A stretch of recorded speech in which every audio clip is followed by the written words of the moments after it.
The police officer caught on video using apparently fatal force against George Floyd, an unarmed black man, has been arrested less than a day after protests against police brutality spread across the country. Floyd died after the officer's actions. In Minneapolis, demonstrators set fire to the police precinct where the white officer who arrested Floyd was stationed. The protests calling for justice for Floyd had started out peacefully in Minneapolis on Monday after a video of his death went viral. Until white people decide we're free, we're not free. Because guess what? You still hold the majority power. But tensions rose on Wednesday afternoon. Protesters threw objects at police cars, and officers responded with rubber bullets and tear gas. Since then, several buildings and vehicles have been set on fire. Businesses were also looted during the unrest. What the man? You just taking advantage of this. Anti-fascists and anarchists appeared to have been involved.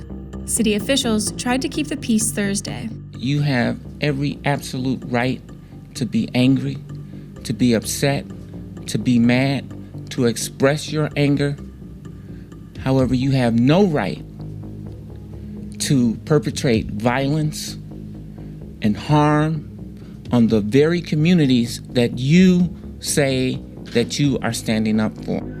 But the unrest continued into the early hours of Friday.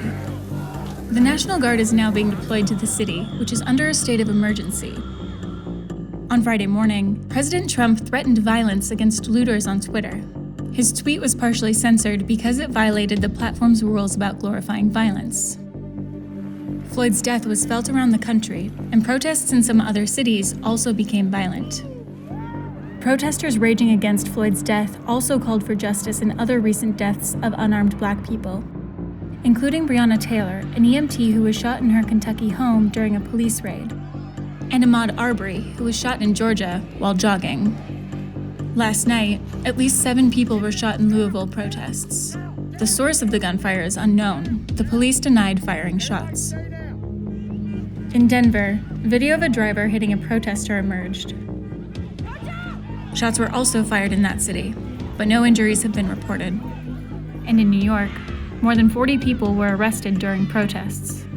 Chauvin and the 3 other officers involved in Floyd's arrest were fired shortly after Floyd's death. Chauvin has been charged with third-degree murder and manslaughter. This wasn't the first time the Twin Cities have been the site of a widely criticized police killing of a black man.